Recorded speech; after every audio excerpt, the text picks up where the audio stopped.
BeeCraft. I'm here with my colleague, editor, Richard Rickett. We're here at the Honey Show.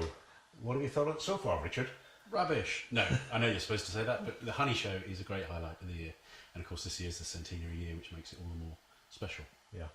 I would love to have seen some of the early shows. They would have been a bit special just to see what they were like compared to the one today. It is so slick today. It's really, really very impressive. And the displays downstairs are just terrific.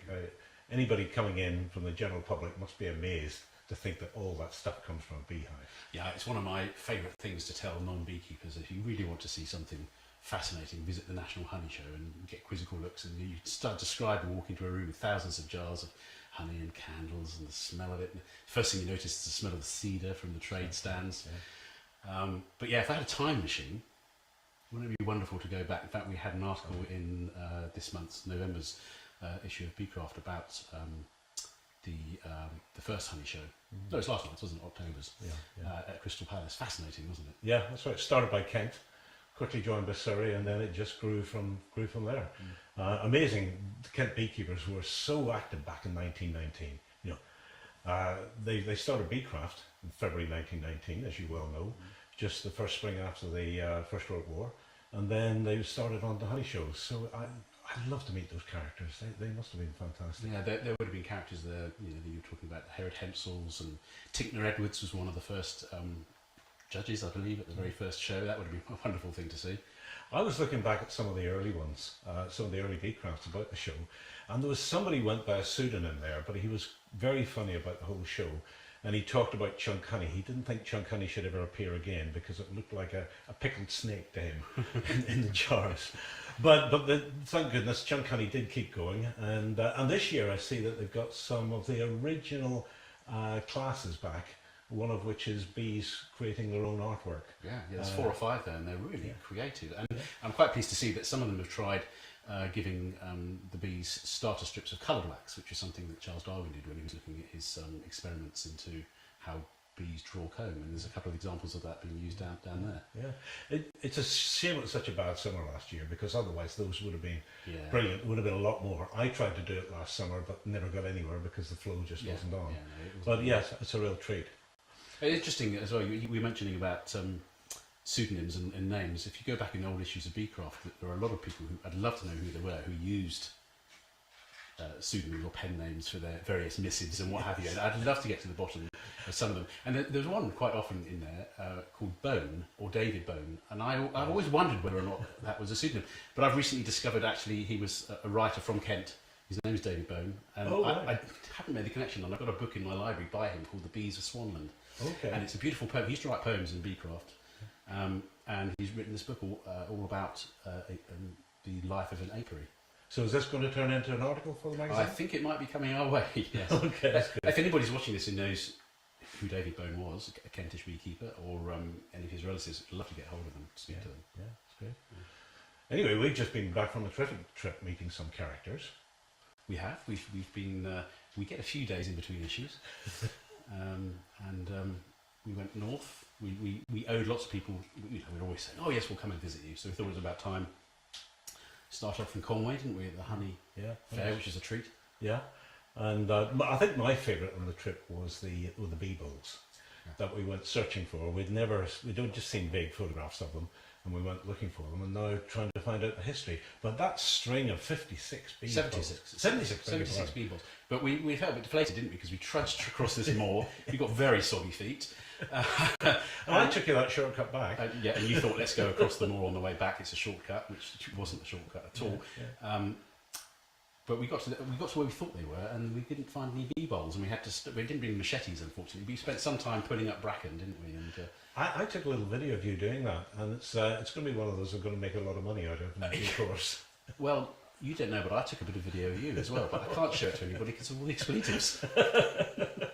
Not surprised. That was a good trip. And then that was at Glaisdale, wasn't it? And then we went off, and the sun was setting, and we had a mad dash across the moors to somewhere where we thought there was another bee shelter. And even before we saw the bee shelter, those owls, the barn owls, flying around. Just fantastic. That was magical. 3 or 4 of them flying across, and as the sun was going down, and trekking down the hill to see that house, the now seemed abandoned house, but those very ornate beebles.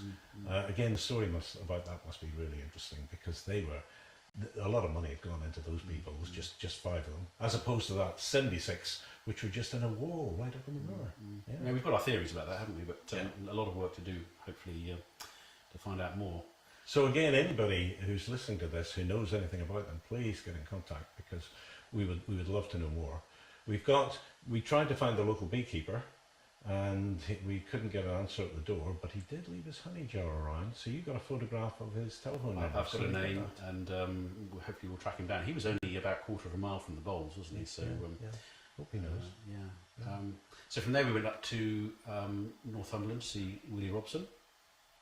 And before that, Northumbria Honey Company, to have a taste of their mead. And their lovely spirit, their mead spirit, fantastic product. Yeah, that's a new one. I haven't been down to taste that at the show yet. I should have done that before we did this, shouldn't I? Well, we did have quite a lot while we were there.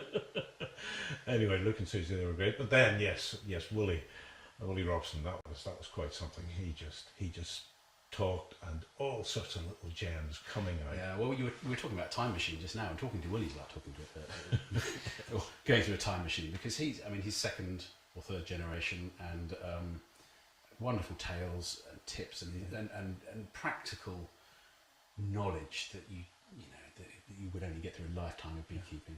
And that fantastic accent, I could listen to his accent forever.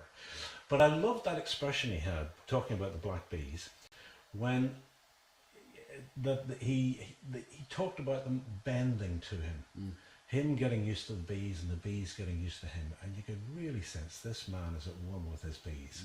And there he was, sitting outside what are supposed to be black bees, very often get a bad name, but there he was, just sitting straight outside a hive on a pretty horrible day, and the bees flying to and fro and not paying any attention to him. Well, they were certainly nice, because I was down on my hands and knees poking my camera into their faces, and I've had more than my fair share of stings from bees who are camera shy. They didn't mind me at all. Yeah, we good. That was lovely. And then I was lucky enough to go off to Jersey to see the latest in the Jersey Asian hornet nest hunt, and that's something we've all got to be watching out for. I don't know what's going to happen next, but this is going to be a bit of an issue for beekeepers and indeed wildlife generally. And I think the rest of the population is going to hear a lot about the Asian hornet. Yeah, certainly at the moment, really seems to be only beekeepers that are thinking about the impact of Asian hornets, but really the people who are interested in birds and other wildlife need to get in on the act. And all insects are at risk, and then all food chain. Birds. Yeah. So I think the work that's really going on by beekeepers, that foundation work, as it were, is going to be really important. And we see where this goes. So we're in for a bit of an exciting and probably a very news-filled next season. I think so. As Asian hornet nests are discovered. But it wasn't a great beekeeping season, was it, necessarily for lots of people by way of honey? But we had a good season in the good weather. We had that fantastic day in the Isle of Wight, looking at drone congregation areas, made very welcome by the Isle of Wight beekeepers. That was my day of the year. Yeah. To see, we were going out looking for a drone congregation area, and it kind of came looking for us. We put down the rod on the lure, and just watched the bees chasing queens around a field. Well, never seen the like of it. Yeah, we got quite blasé, didn't we? Because by the afternoon we'd been to several drone congregation areas, and they were quite spectacular. But when we reached that final field, and we didn't need a lure, and we could just see the DCAs around us, we could watch them chasing the queens up into the sky, down onto the ground, even getting caught in our hair. Yes. I mean, it was... It's hard to describe it, but it really was magical. Where we were... it's one of those, you couldn't make it up. No. We just stumbled across this, we didn't even really expect to find. I just said, let's have a look in this field just for the crack. And there it was, late on in the day. So I'd love to get back there. Because now we've got this idea of how to count the number of drones in the air at a drone congregation area, and we've done it in Scilly, but to be able to do that in the Isles of Scilly, where we've been doing some work, but to be able to do that in the mainland, where there are probably a lot more bees around, is going to be pretty fascinating. So we're looking forward to writing about that over the winter. I think we'll probably start hearing a lot more from beekeepers, because I mean you've really pioneered this in the last few years, finding DCAs and knowing or suspecting where they might be and tracking them down in different methods, and we've reported on it in BeeCraft, and there's been so much interest that I think we'll be hearing a lot more stories, and hopefully finding out a lot more about them. Just today, somebody was telling me about, she wondered if she had one in her garden. And her husband said, yeah, maybe. And she said, well, that's 50 years of marriage for you. That's the sort of response you get. But I think she might. So I'm going off to see her next summer, just to see if she might have a DC in her back garden. Yeah. Where is she? She's in Windsor Maidenhead. Oh, good. Not too far. Then. No, not too far down. Yeah, it's a pity it's not a bit further, isn't it? I do like the trips. It's nice to be invited to somewhere you haven't been before. And that's a little bit, Well, I suppose we've got to go now to the lecture about Asian hornets. Yeah, So Richard Knowles come over from France to tell us what we may have to deal with in coming years. He's got lots of experience of dealing with Asian hornets, the reality of it. And he's brought some kit with him, so we're really interested to see that. So, see you there. See you there.